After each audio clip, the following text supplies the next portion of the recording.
Ya comienza En Red, un programa de la Red de Universidades Públicas No Estatales G9. Innovación, academia, investigación, docencia, extensión cultural. Todo desde una mirada en red. Todas las semanas por radios universitarias y plataformas digitales. Sean todos y todas bienvenidos a un nuevo capítulo de nuestro programa En Red, un espacio de la Red de Universidades Públicas No Estatales G9. Somos Carolina Cortés de la Universidad Católica del Norte y Enrique Ormazábal de la Universidad Católica del Maule, y les acompañaremos junto a los invitados e invitadas con los que conversaremos en esta nueva emisión del programa En Red. Además, como cada edición, les compartiremos las noticias más relevantes de las universidades que conforman la Red G9. En esta oportunidad conversaremos sobre la salud financiera en el sistema de educación superior. Les recordamos que nos pueden escuchar semanalmente por las radios de las universidades G9 y también para que nos vean a través de los canales de YouTube de la red. Todos los detalles en redg9.cl. Las universidades públicas G9 estamos presentes en 11 regiones y en 20 ciudades de todo el país. Al 2022, la matrícula total de pregrado de nuestras universidades fue de 161.400 estudiantes y contamos con más de 12.000 estudiantes matriculados en posgrado, lo que representa el 42% del estudiantado de las universidades del Consejo de Rectoras y Rectores. Al 2021, el 74% de los estudiantes matriculados en nuestras universidades provenían de educación particular subvencionada y municipal. Más de 81.000 de nuestras alumnas y alumnos estudiaron con gratuidad el 2021 y acogimos al 47% de estudiantes del programa de acceso a la educación superior PASE. Representamos el 15% del total de las universidades del país y generamos el 45% de la productividad científica nacional. De las patentes nacionales concedidas a universidades chilenas, el 59,5% corresponde a universidades de la Red G9. Contamos con más de 120 centros de investigación y al 2022 desarrollamos 2.450 proyectos científicos y publicamos más de 17.000 artículos en revistas indexadas.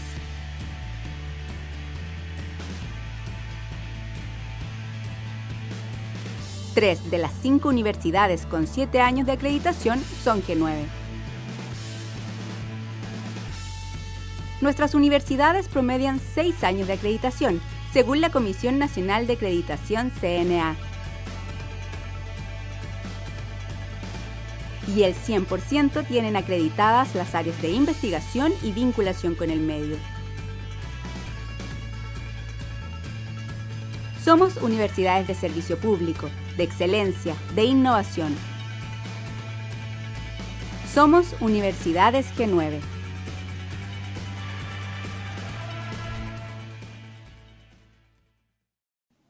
En noviembre del año 2023, los rectores de la Red G9 y la Comisión de Vicerrectores y Vicerrectoras Económicos del G9 fueron invitados a la presentación de los principales resultados y hallazgos del estudio Salud Financiera de la Educación Superior en Chile, Estudio Exploratorio 2012-2022. Esta presentación reveló que el sistema de educación superior en Chile presenta un nivel de riesgo financiero bajo, situación que se ha visto reforzada en la última década, producto de una importante caída en el número de estudiantes matriculados en instituciones que presentan algún perfil de riesgo financiero. Desde la Comisión Económica del G9 valoraron el estudio y se ha discutido cómo integrarlos al análisis y trabajo de la comisión y definir la planificación para el año 2024 para continuar marcando agenda desde las universidades G9 con ciertos requerimientos hacia el Estado y hacia el medio externo. Es por eso que en esta edición conversaremos con José Miguel Salazar, superintendente de Educación Superior, y Miguel Ángel Quiroga, vicerrector de Asuntos Económicos y Administrativos de la Universidad de Concepción e integrante de la Comisión Económica de la Red G9. Hola, ¿cómo están? Muchas gracias por estar con nosotros en una nueva edición de nuestro programa En Red. Enrique, Carolina, Miguel, mucho gusto estar con ustedes. Gracias, les saludo Enrique, Carolina, señor superintendente y a todos, ¿cierto?, quienes nos escuchan y ven a través de las plataformas de la red.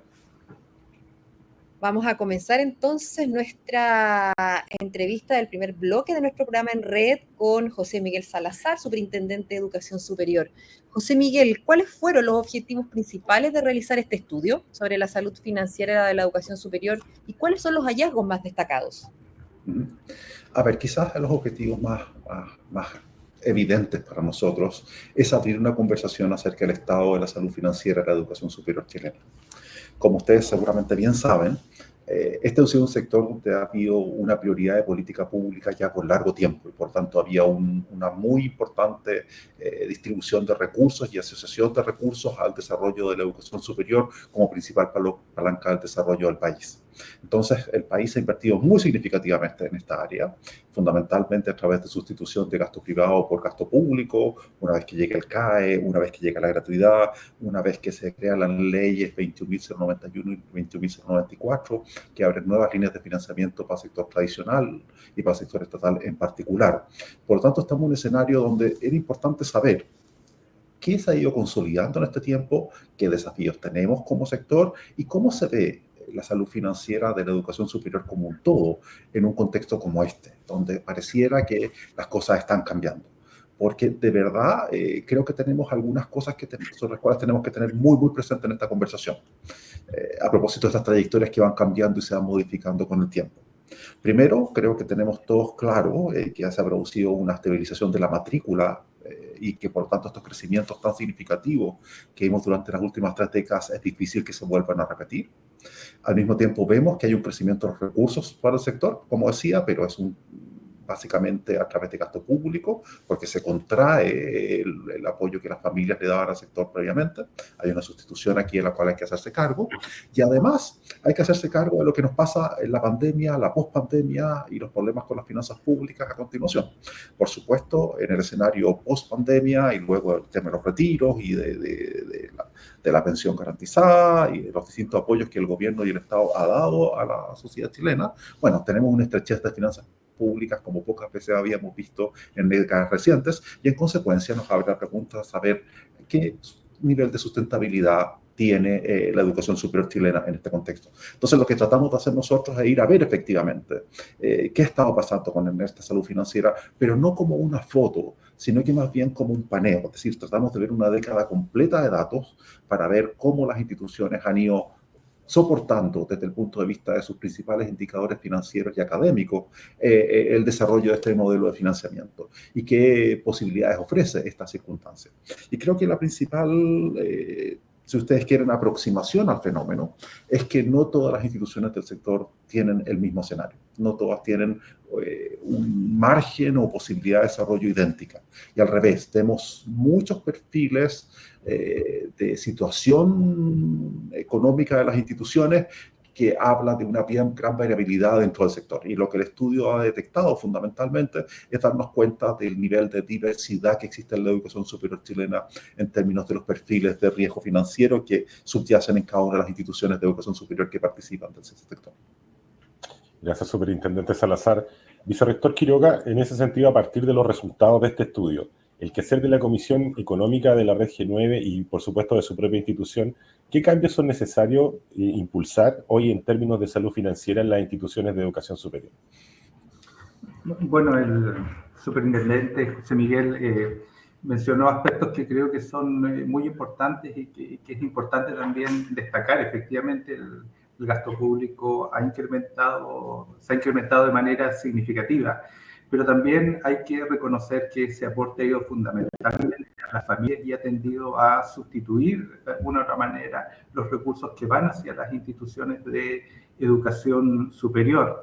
Y desde esa perspectiva, las instituciones enfrentamos un escenario, ¿no es cierto?, de una fuerte demanda, una presión, ¿no es cierto?, tanto de la sociedad, porque efectivamente incrementar la contribución que hacemos, ¿no es cierto?, a los procesos de desarrollo, pero con un financiamiento que es bastante, en realidad, acotado. Si lo miramos en términos de lo que es la participación que usualmente tiene el gasto, ¿no es cierto?, en este sector a nivel mundial. Y hay que reconocer la importancia que tienen nuestras instituciones para los procesos de desarrollo. Hoy día toda la literatura enfatiza no solo, ¿no es cierto?, en el rol del capital físico, sino que también en el rol del capital humano. Y desde esa perspectiva, efectivamente, las instituciones enfrentamos y continuamos enfrentando, a pesar, ¿no es cierto?, de ese informe, desafíos en términos de posibilidades de lograr mejoras en las condiciones de financiamiento, especialmente de lo que es el aporte, ¿no es cierto?, a lo que pudiese ser el desarrollo de la investigación y el financiamiento de los bienes públicos que nuestras instituciones proporcionan, no solo al país, sino que también de manera bastante significativa al desarrollo de nuestras regiones o de las zonas en donde estamos localizados. Y por lo tanto, desde esa perspectiva, efectivamente, estamos enfrentando un desafío que tiene que ver precisamente con el financiamiento de nuestro quehacer. Muchas gracias. Vamos a continuar con el superintendente Salazar. ¿Cómo han afectado los eventos externos, como las crisis económicas o la pandemia, ya a la salud financiera de las instituciones educativas? De verdad, todo lo que nos ha pasado en los últimos años ha tenido un correlato directo en cómo las instituciones funcionan. Pero déjame por un segundo, Carolina, ayudarle al público que nos está escuchando a entender qué tipo de cosas estamos mirando cuando hablamos de salud financiera. Va a ser lo más preciso, más acotado, porque de verdad uno podría pensar que está todo involucrado aquí, ¿cierto? Determinar límites podría ser un poquito difuso. Pero yo quisiera enfatizar un poquito desde dónde venimos en el trabajo del estudio. Por lo pronto, nosotros trabajamos para efectos del desarrollo del estudio con indicadores financieros y académicos. Entre los financieros vimos fundamentalmente el nivel de endeudamiento, es decir, qué porcentaje de patrimonio está comprometido en deuda total o leverage, pero también vemos qué proporción del patrimonio está comprometido en deuda con el sistema financiero, lo que nosotros llamamos leverage ajustado. Además de eso, estamos viendo cómo las instituciones tienen recursos para enfrentar el endeudamiento que pactan con el sector financiero, y en ese sentido vemos el flujo de caja operacional, es decir, qué dinero en efectivo está generado a través de las operaciones y el ejercicio de la actividad principal de la institución, la liquidez corriente, que es la capacidad para hacer frente a las obligaciones financieras de corto plazo, el margen bruto o resultado operacional, que es el porcentaje de los ingresos que corresponden a ingresos y costos asociados a la actividad educacional, y la proporción de activos fijos, es decir, la posibilidad de utilizar los activos fijos para financiar la actividad de la institución. Ahora bien, estos indicadores financieros los correlacionamos con otros indicadores académicos. Por ejemplo, la matrícula que tiene la institución en un año determinado, la cantidad de sedes que tiene a lo largo del país, los aranceles que cobran, el número de jornadas completas equivalentes, es decir, la fuerza de tarea que una institución tiene para abordar los procesos formativos y de investigación que las instituciones desarrollan, el número de jornadas completas equivalentes que cada institución tiene para efectos de definir las cargas de trabajo de los profesores y las tasas de retención de primer año que reflejan el desempeño de cada institución. A eso sumamos dos cosas más, pero que son un par de datos de adscripción, que son básicamente si la institución está adscrita a la acreditación institucional o no, porque esto se asocia a su reputación y a su posicionamiento, y la adscripción a la gratuidad. Entonces, sobre la base de todos esos datos, sobre una perspectiva, como yo decía previamente, de 10 años, de verdad nos surgen distintos perfiles, y eso es quizás lo más importante. No todas las instituciones están en la misma posición, sino que al revés, se abren posibilidades muy distintas. Y si uno quiere ver, entre las universidades encontramos 7 perfiles distintos en función de estos indicadores. En los institutos profesionales, como se trata de un sector más concentrado, descubrimos 3 perfiles, y en los centros de formación técnica 8 perfiles más. Son instituciones más pequeñas, más difusas y con una situación más incierta en términos de su comportamiento y desarrollo a continuación. Ahora, lo interesante es que de estos 18 perfiles que se generaron a propósito del estudio y su cambio en el tiempo de las instituciones, descubrimos que hay 2 niveles riesgosos de los 7 en las universidades, un perfil riesgoso en los institutos profesionales y 3 perfiles riesgosos en los centros de formación técnica. Lo que habla de un sector que ha ido evolucionando. Pero discutíamos, y Carolina de alguna forma decía, pero bueno, hay un conjunto de circunstancias que han ido cambiando, efectivamente se ha producido toda esta sustitución de gasto público, gasto privado por gasto público, y por lo tanto estamos en un escenario un poquitito distinto al que nos encontrábamos antes. Y uno podría preguntarse, bueno, ¿qué ¿Qué situación se presenta en este contexto? Carolina nos hablaba de la pandemia, la pospandemia y todos esos fenómenos asociados que efectivamente han implicado un mayor gasto en el sector y una reconfiguración de los procesos prácticamente de manera bien urgente, porque la pandemia nos pasó sobre la marcha. Pero quizás lo más interesante que uno podría encontrar, Enrique y Carolina, es que si uno mira estas trayectorias de una década, se da cuenta que lo que produce el cambio más sustantivo en términos de la limitación y cómo se acota el riesgo financiero en el sector es la entrada en vigencia y la gratuidad. Si uno mira desde el 2016 en adelante, de verdad que los índices de perfiles de riesgo se contrae significativamente. De manera previa eran mucho más altos y particularmente entre las universidades. Hablábamos que más o menos un cuarto de las instituciones de educación superior universitarias tenían riesgo financiero hacia el año 2012. Hoy día estamos un número muy, muy menor y estamos asociados más bien a instituciones que van saliendo del sector, ¿cierto? Estamos en un proceso de largo plazo que nos hemos ido moderando como país, donde, si ustedes lo miran en una perspectiva de 4 décadas, Chile en el año 90 tenía 301 instituciones de educación superior, hoy día tiene 140 y ese número se está acotando aún un poco más a propósito de las nuevas exigencias de acreditación obligatoria y un conjunto de demandas regulatorias que van cambiando el escenario del sector, lo que hace por lo pronto que instituciones vayan saliendo del sector. Entonces estamos en una lógica de contracción, de consolidación del sector. Y ahí uno ve 10 centros de formación técnica, 6 institutos profesionales y 9 universidades que tienen niveles de riesgo. Pero si uno lo mira en términos de cuánto es la matrícula afectada, se da cuenta que es muchísimo más baja. En las universidades estamos hablando cerca de un 6% de la matrícula comprometida, en los institutos profesionales un 2% de la matrícula comprometida y un 4,52% de los centros de formación técnica. Por lo tanto, tenemos un escenario donde las políticas públicas, conversamos, ¿cierto?, las implicancias que ha tenido todo esto y cómo se ha ido dando, tenemos un escenario donde el país y la educación superior van consolidándose a menores niveles de riesgo, pero también consolidándose a un número menor de instituciones que van ofreciendo todo lo que es la educación superior en el país. Entonces estamos en una época de tránsito y consolidar este tránsito creo que nos va a tomar unos pocos años más, pero es muy probable que terminemos con una base institucional en el sector consolidada y fortalecida como resultado y en consecuencia vamos a tener una educación superior más fuerte. Y creo que eso es importante y una buena noticia para el país. Gracias, Superintendente Salazar. Vicerrector Quiroga, en relación a los desafíos actuales, en lo inmediato y en el mediano plazo, ¿cuáles son los desafíos en términos de salud financiera para las instituciones del sector? Bueno, sin duda, los resultados del estudio son importantes en términos de lo que el señor Superintendente destaca, en términos, ¿no es cierto?, de bajos niveles de riesgo, lo cual de alguna otra manera da cuenta de que efectivamente los recursos que han estado siendo destinados a las instituciones de educación superior, especialmente después de gratuidad, efectivamente probablemente han reducido los niveles de riesgo porque han permitido asegurar probablemente una proporción importante de los ingresos. Y desde esa perspectiva, claro, da cuenta de que a pesar de que existen, ¿no es cierto?, distintos esquemas de financiamiento y existe una heterogeneidad en relación, ¿no es cierto?, con ese aspecto, en general las instituciones han sido responsables en términos de asumir niveles de riesgo que son relativamente bajos.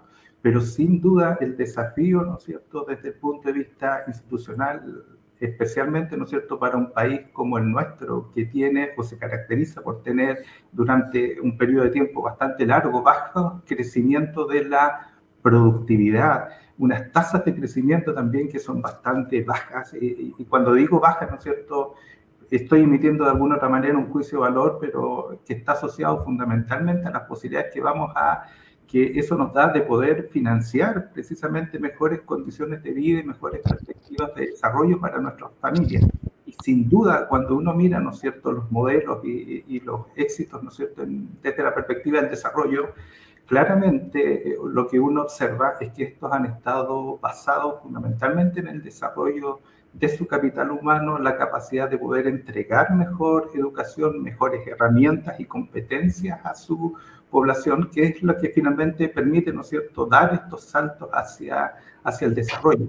Entonces, desde esa perspectiva, claramente, como sociedad, cuando estamos gastando una proporción muy baja de nuestros ingresos en educación y en particular también en educación superior, nos desafía desde el punto de vista precisamente de poder entregar y aportar mayores recursos que permitan a nuestro país dar este salto de desarrollo.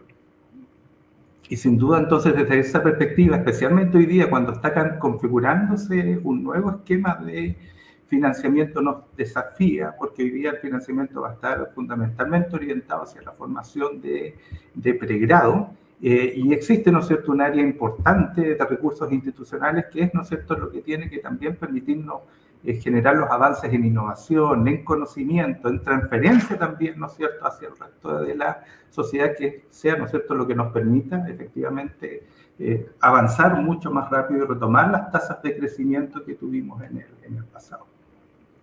Muchas gracias, vicerrector, y vamos a continuar con el superintendente Salazar. En cuanto a la proyección de la salud financiera, ¿cómo lo ve usted en el mediano y largo plazo para las instituciones? Muchas gracias, Carolina. La verdad que creo que es bien interesante destacar que en el estudio hemos descubierto cómo las distintas variables que nosotros miramos juegan en el contexto de cómo las instituciones se desarrollan.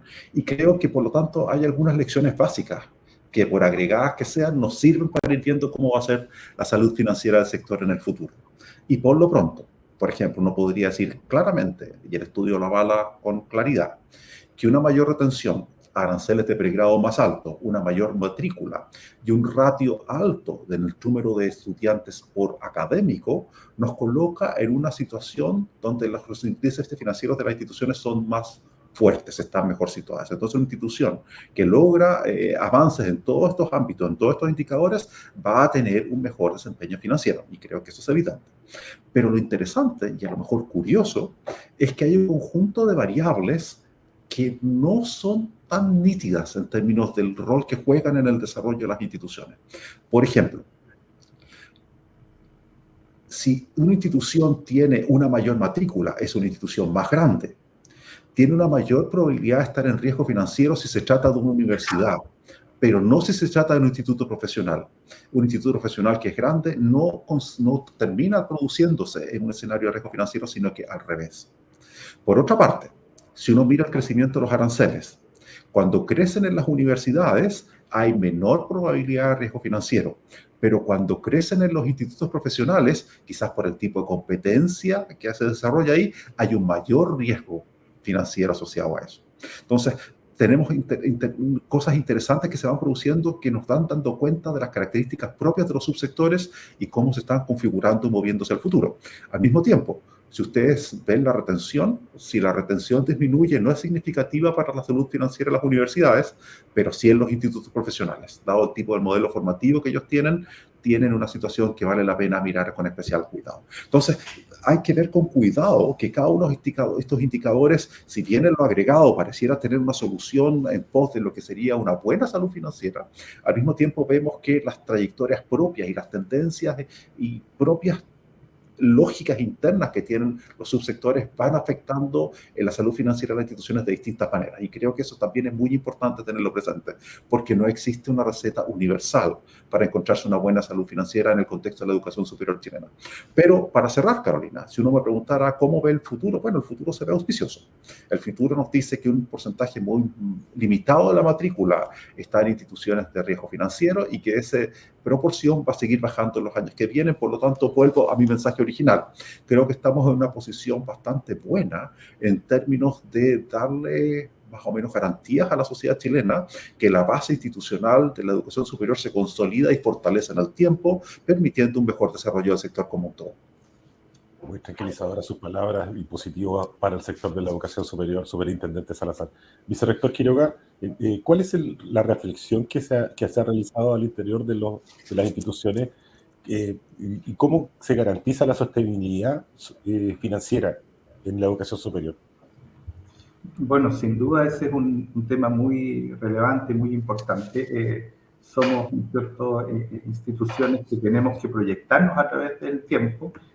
Nuestras propias instituciones están caracterizadas, ¿no es cierto?, por ser algunas de ellas centenarias, pero sin duda todas ellas llevan mucho tiempo, lo cual de alguna otra manera da cuenta precisamente de la estabilidad, ¿no es cierto?, de nuestras instituciones.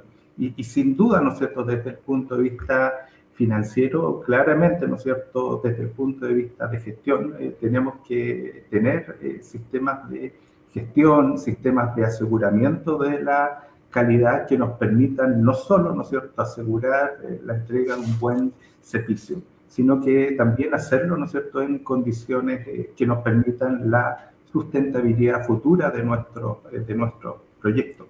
Y sin duda, ¿no es cierto?, este estudio da cuenta de que hasta ahora en general, ¿no es cierto?, las decisiones que se han tomado van en esa dirección.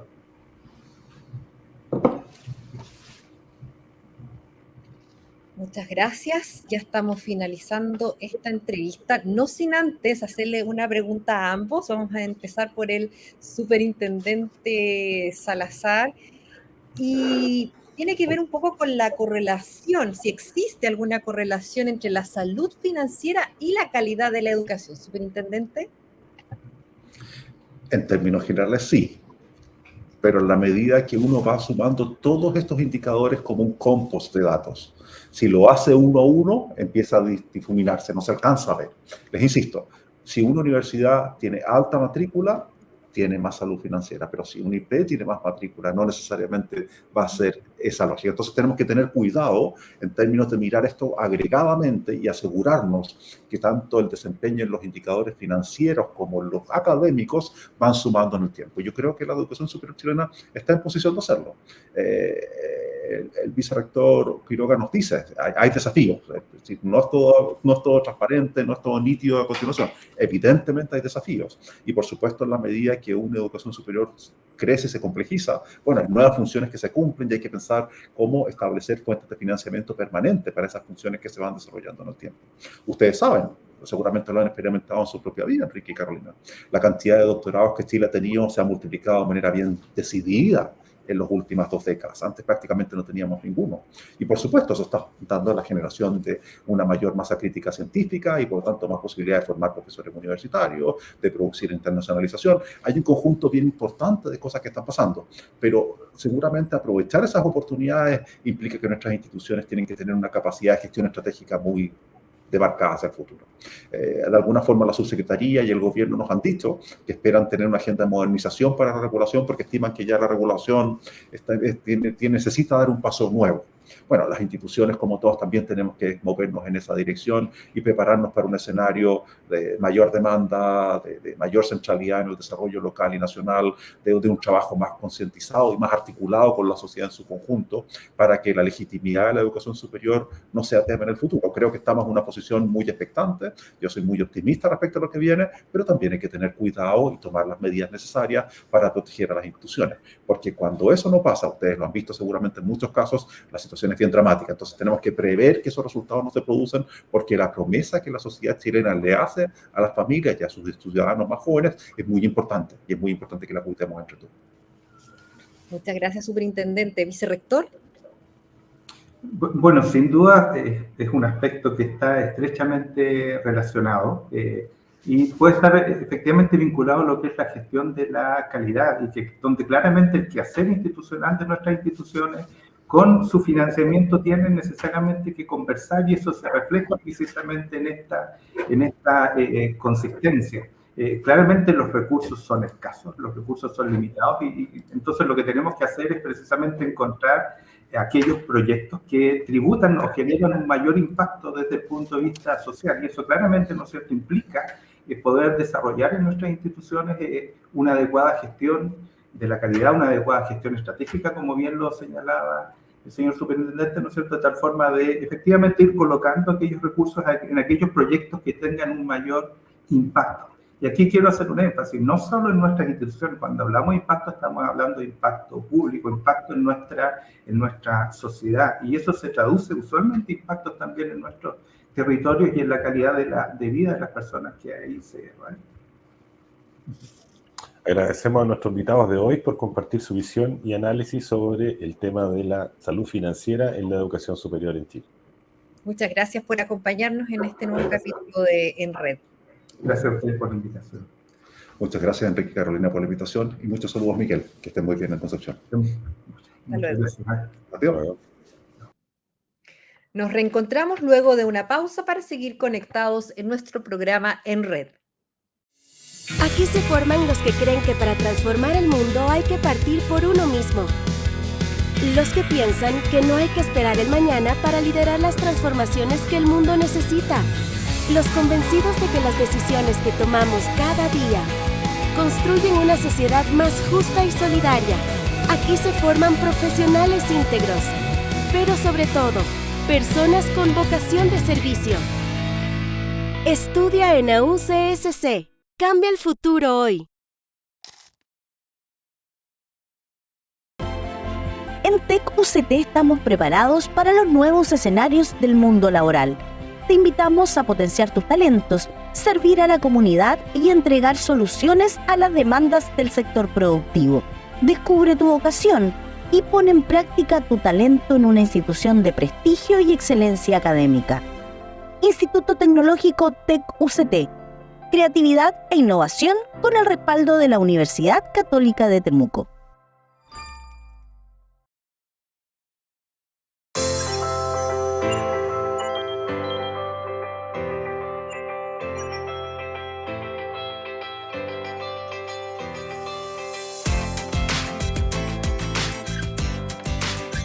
El contar con una plataforma de este estilo que es única en América Latina nos posiciona en el mapa mundial en la vanguardia de temas de inteligencia artificial y robótica cognitiva.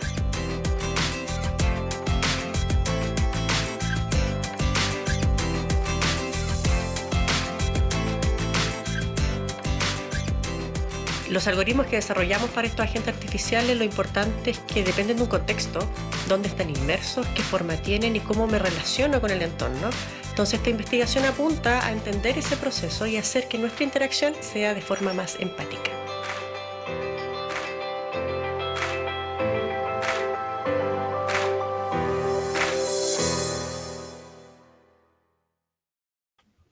El Instituto Tecnológico de la Universidad Católica de Temuco, TecUCT, es la unidad formativa de nivel técnico universitario dependiente de la Vicerrectoría Académica de esta casa de estudios que integra los programas de formación técnico-profesional de la universidad. El TecUCT formará técnicos y técnicas universitarios y universitarias con una sólida base ética que respetan y valoran la diversidad del entorno y serán capaces de contribuir en forma significativa al desarrollo del territorio y la sociedad en 5 áreas formativas: la administración y comercio, tecnologías, educación, agropecuaria y salud. Y para hablar de este interesante tema, estamos con Roberto Rubilar, el director del Instituto Tecnológico de la Universidad Católica de Temuco, TecUCT. Antes de hacer la primera pregunta, para la admisión 2024 tienen la oferta de 5 carreras técnicas, todas adscritas a la gratuidad. Hola, ¿cómo está? Roberto, vamos a comenzar con la primera pregunta, ¿ya? Y tiene que ver por esa presentación. Tiene que ver un poco con cómo surge la propuesta de crear el TecUCT y qué movilizó a la Universidad Católica de Temuco a disponer de una oferta académica desde este instituto.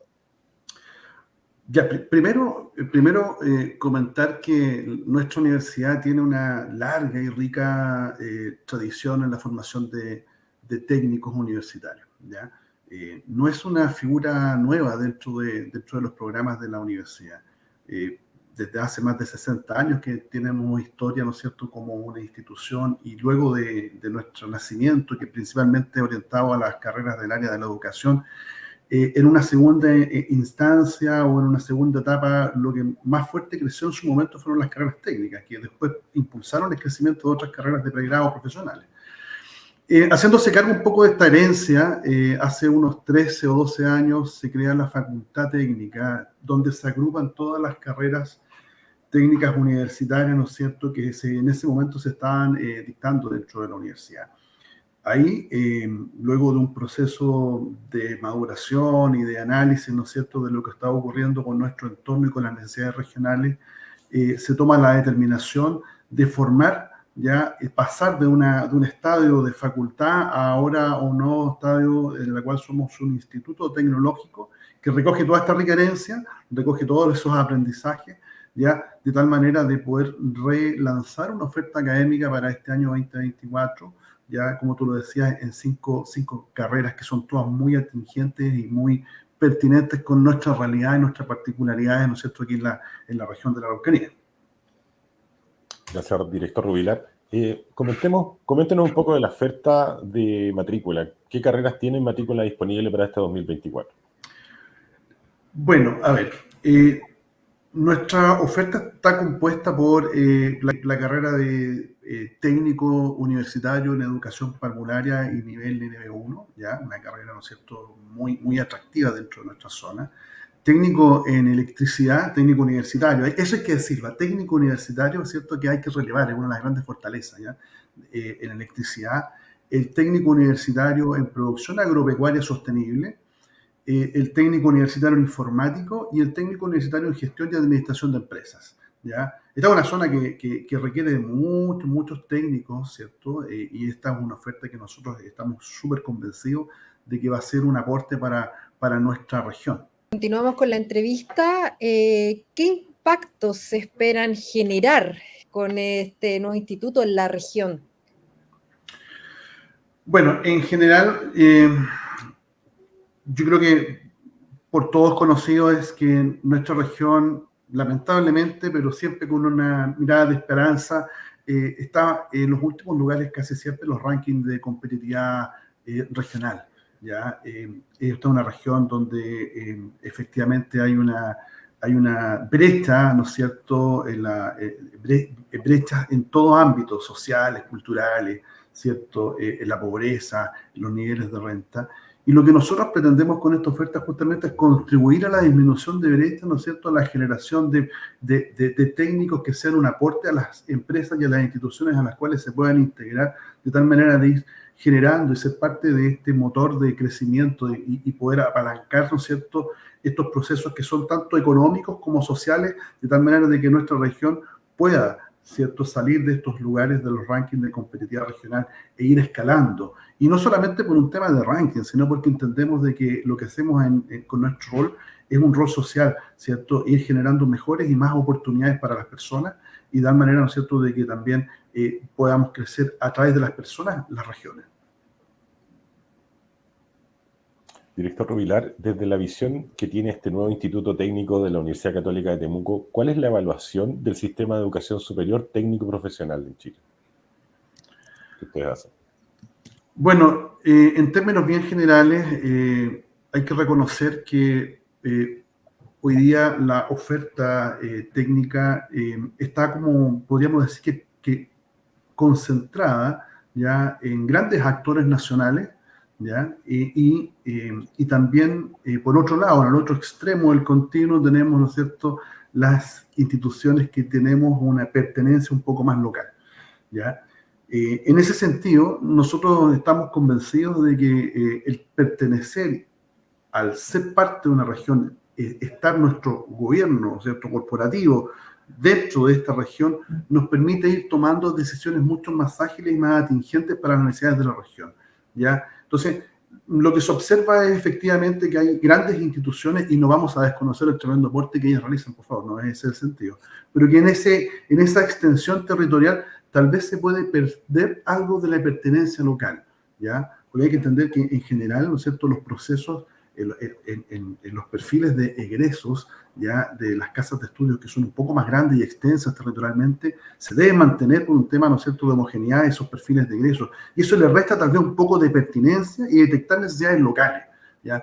Nuestra propuesta, así como la propuesta de muchas otras instituciones, ¿no es cierto?, que pertenecen o están adscritas a alguna universidad, es justamente tener una pertenencia mucho más local y poder detectar estas necesidades que tiene la región, el recurso humano de la región, de tal manera de poder entregar herramientas que sean mucho más pertinentes y atingentes a nuestra problemática.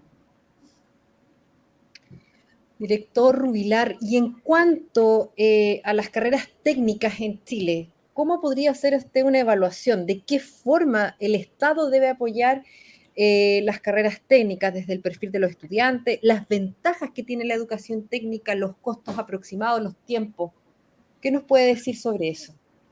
Mira, principalmente yo creo que hoy día hay una política, ¿cierto?, del Estado que va muy de la mano con las necesidades que tienen, ¿no es cierto?, sobre todo las economías como Chile, que son economías emergentes, ¿ya?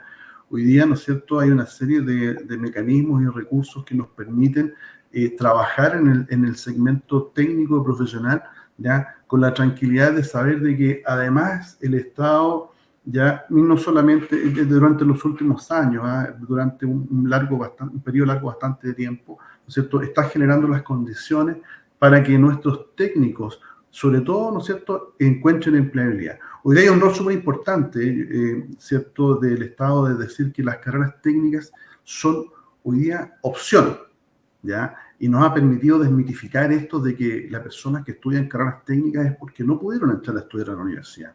Son muchos y es muy alto el porcentaje de estudiantes que define ya en la última etapa de la educación media de que ellos van a seguir una carrera técnica.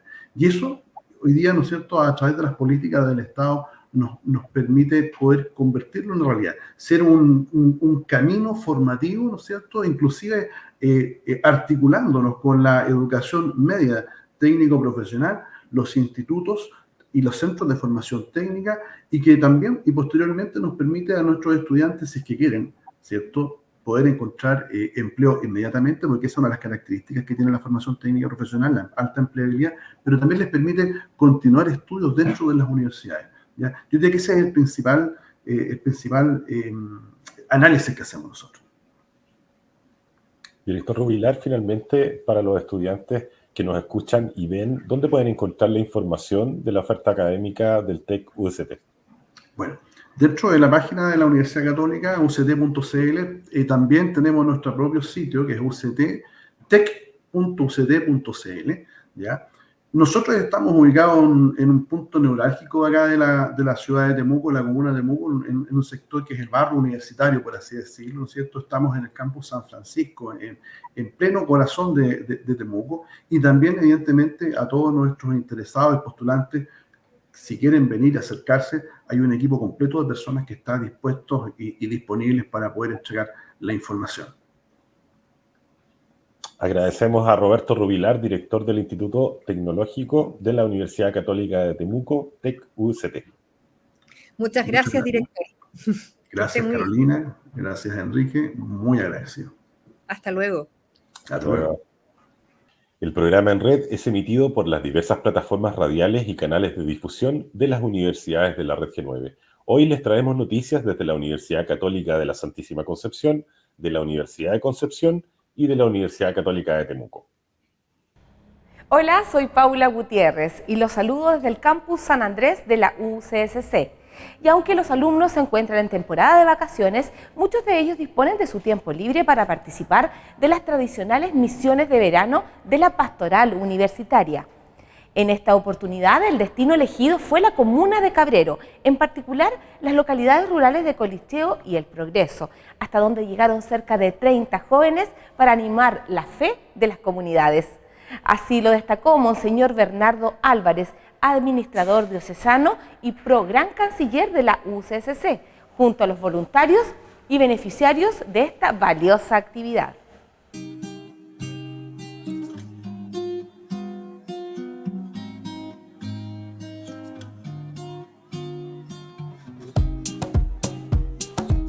Siempre nuestra fe promueve la dimensión del encuentro.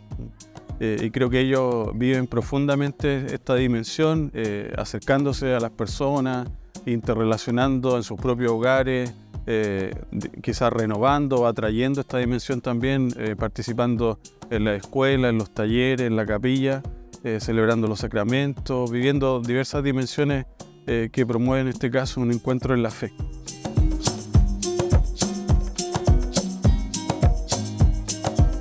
El impacto que se genera, no solo en la gente a la que visitamos y la que podemos acompañar, porque muchas veces están muy solos y no tienen con quién hablar, o simplemente pasar un rato, y el impacto que genera en nosotros nos hace ser más conscientes de nuestra realidad y nos ayuda mucho también para nuestra formación profesional.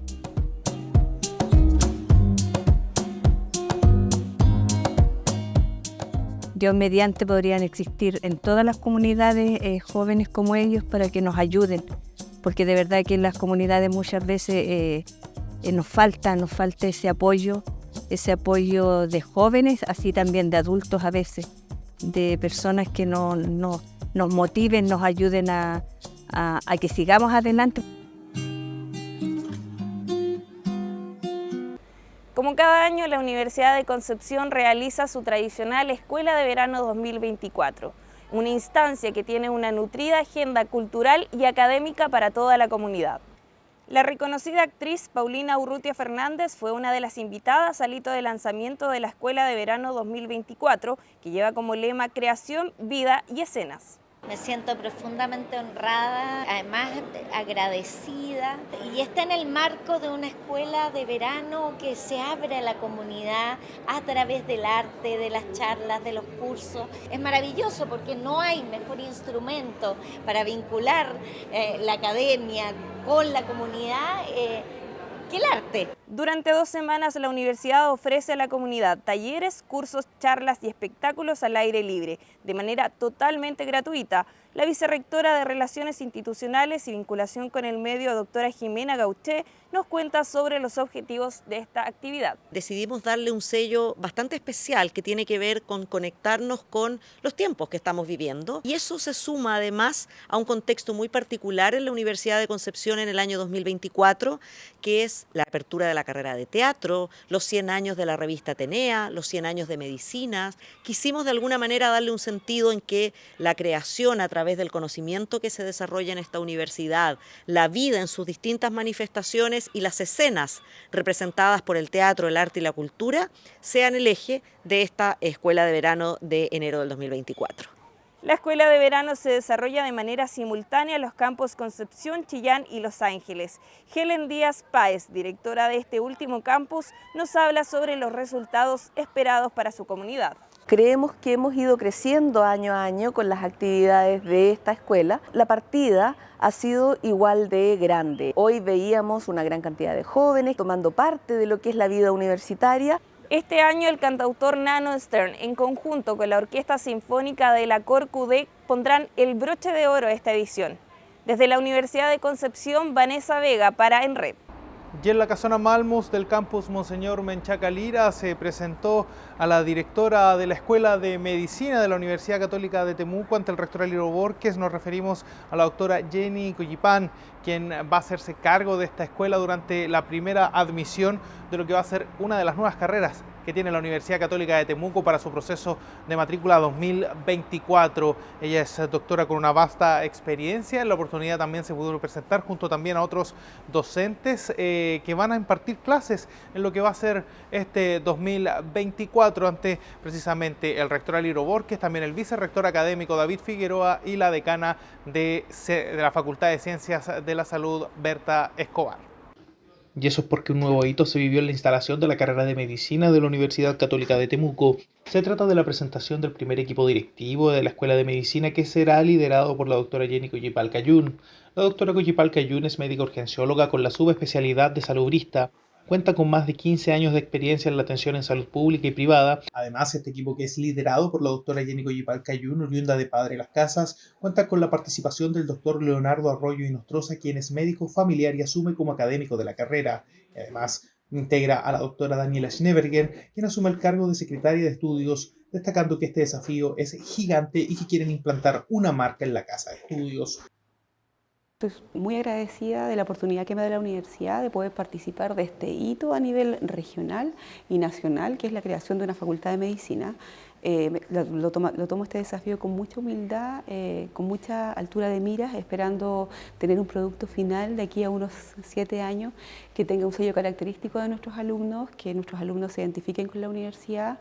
Queremos personas que sean íntegras, personas que tengan un sello humanizado. Informó para En Red el periodista Misael Urrutia. Somos Carolina Cortés de la Universidad Católica del Norte y Enrique Ormazábal de la Universidad Católica del Maule. Gracias por conectarse con la red de Universidad G9. Si quieren volver a escuchar o ver nuestros programas, pueden ingresar al sitio web redg9.cl y a nuestros canales de YouTube Universidad G9. Nos encontramos la próxima semana con el último programa antes del receso de vacaciones de verano. Finaliza En Red, espacio de conversación e información de educación superior nacional. Nos escuchas y ves semanalmente en radios universitarias y plataformas digitales de las universidades G9. Una invitación de la Red de Universidades Públicas No Estatales G9.